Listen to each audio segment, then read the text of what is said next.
Okay, hello and welcome to another episode of Math Help. This is Unit 1, Calculus, Lesson 2. Today we'll be going over the power rule,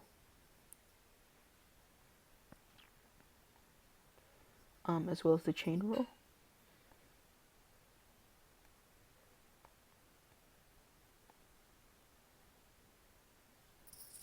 Okay.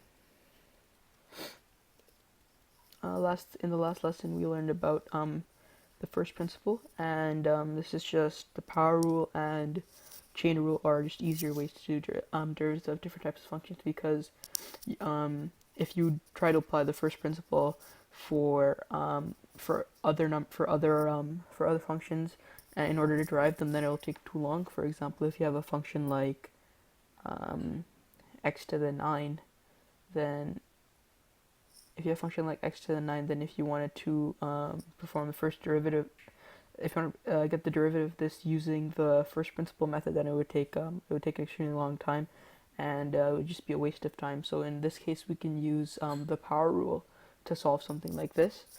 When we're solving the power rule, we can just apply the hold up. We can apply a general formula when solving for power rule. So let's say we have the function of fx, and it's defined by x to the n. So when using the power rule, we take this power of whatever the function is. So for the derivative, f prime of x, it's just another way of writing the slope of the derivative. It becomes n multiplied by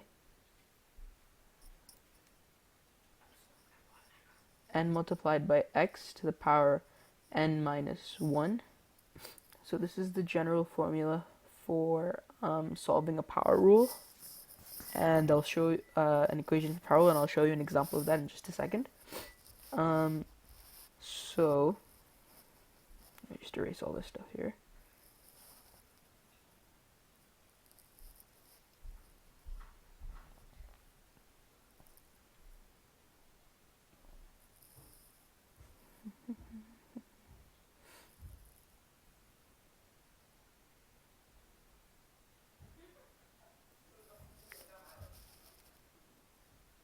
Okay, so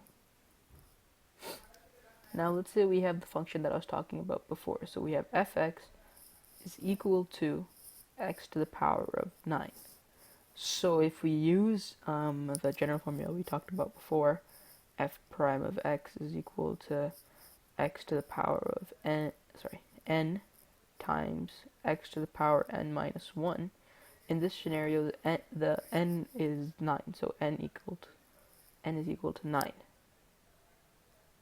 So the derivative of this function, f prime x, would be equal to, you take the 9, you multiply it down, so you bring it down to 9, x, and then n minus 1. If n is 9, then n minus 1 would be 8. So therefore, the derivative of x to the 9 is 9x 8, x to the power of 8. And that's essentially what the power rule is. I'll just go over another example with you. So let's say we have a constant in front of the x. So let's say the function is actually, instead of x to the 9, or x to the n, it's f of x is equal to a x to the n, where this a is actually a constant. So you might be wondering, how would I solve that? And it's actually not too difficult. It's actually very simple. All you have to do is multiply the n value that you would be bringing down if there was no actual constant, and then multiply it with the constant. So you wouldn't treat the constant as something separate. You would just multiply it. So let's say, like the function that we had before, we have f prime of x is equal to a x to the n. So we can write that the general formula for this. Sorry, not f. This would be fx. Sorry. So you write that f prime of x for this would be equal to n multiplied by a x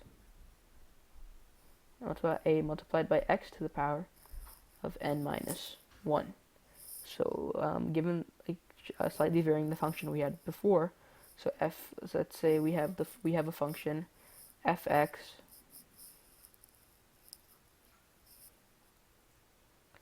is equal to let's say we have 6x to the ninth power. Then the derivative of this f prime of x would equal 9 times 6. So in this is here n is 9 as well. So if we follow this general formula that we have, right here, then we can say that we can just multiply 9 times 6, so 54, and then n minus 1. So 54x to the 8 would be the derivative of the function 6x to the ninth power. Now, another equation that another function you might have to differentiate for is, let's say you're given, just a sec.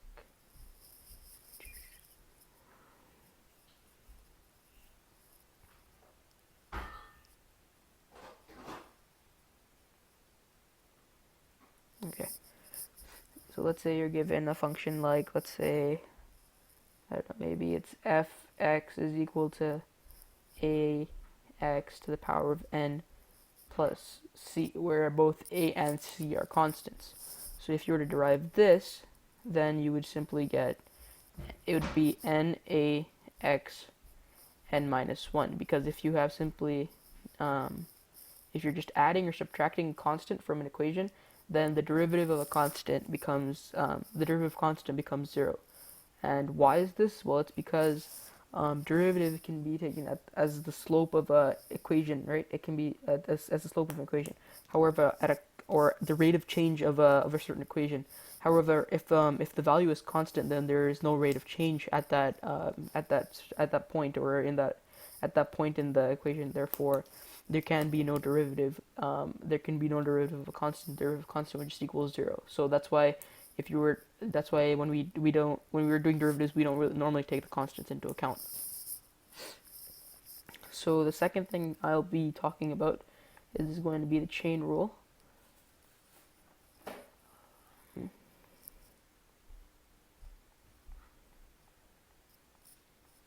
Okay.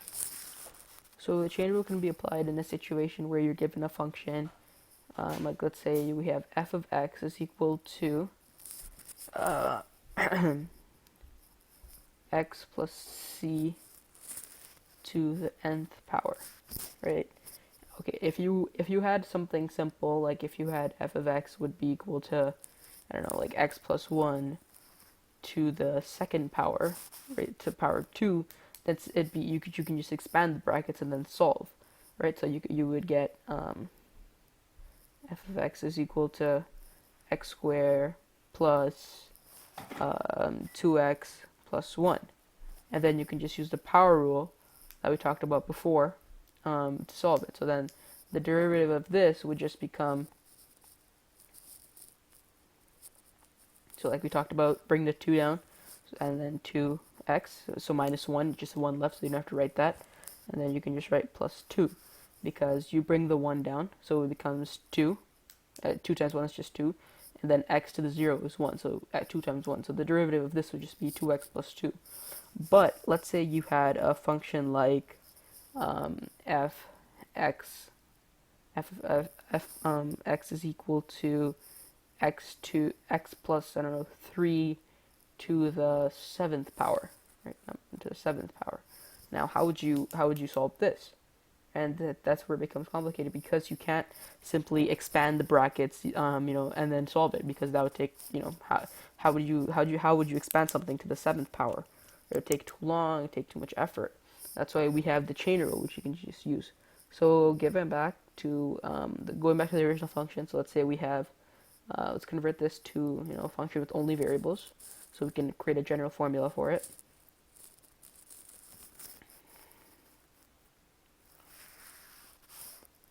Okay, so we have, let's say we have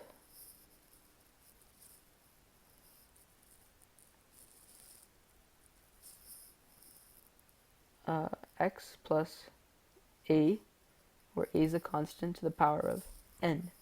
So we can treat it sort of like the product rule, in which we would bring the n down, multiply it by something. So in this case, it would be x plus a, right? Multiplied by n minus 1, sorry, to the power of n minus 1, right? So this part is sort of similar to chain rule. However, what you have to do after is you have to take the derivative of whatever's inside of the brackets. So you would need to take dy over dx of x plus a, right? And this is how this is the general formula for the chain rule. So whatever essentially is inside of the brackets, right? You would need to first use product rule to bring down the exponent and then subtract 1 from the exponent. And then what you would need to do is get the derivative of whatever's inside of the brackets, right? Solve for it and then simplify the function, and then you would have your actual derivative. So let us, never mind, okay. Let us do an example of that. Well, let's just do this one. The x plus 3 is equal x plus 3 to the power of 7. We'll do that example.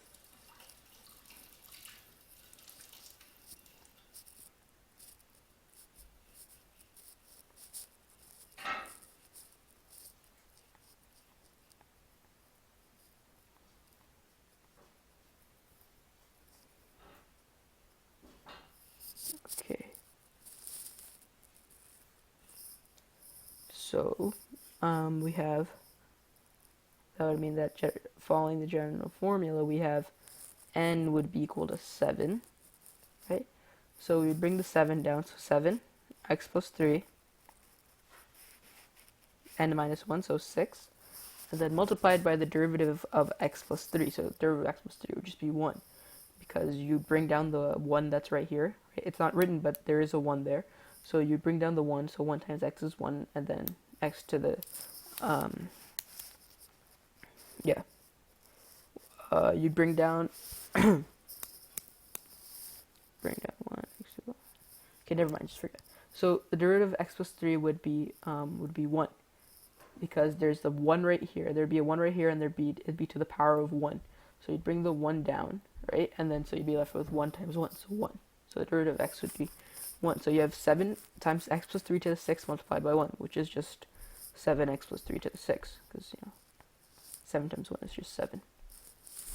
So this is just a general, like, it's really easy basic example of chain rule.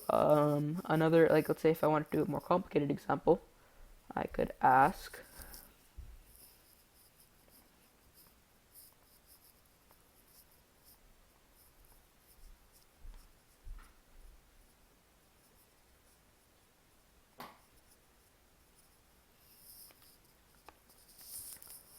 okay, so it's probably going to be the last example. So fx is equal to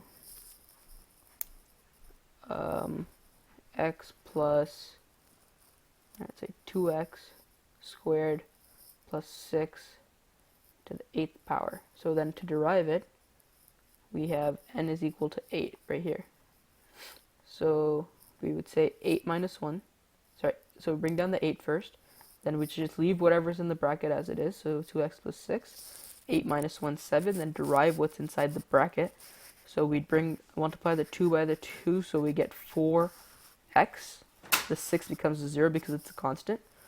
And then, so 8 times 4x, so 32x. 2x squared plus 6 would be the first derivative of this function. So that's all for today's. That's all for this lesson. If you have any questions or comments, please ask. Please put them in the comment section below. And if you like the video, please subscribe. Thank you.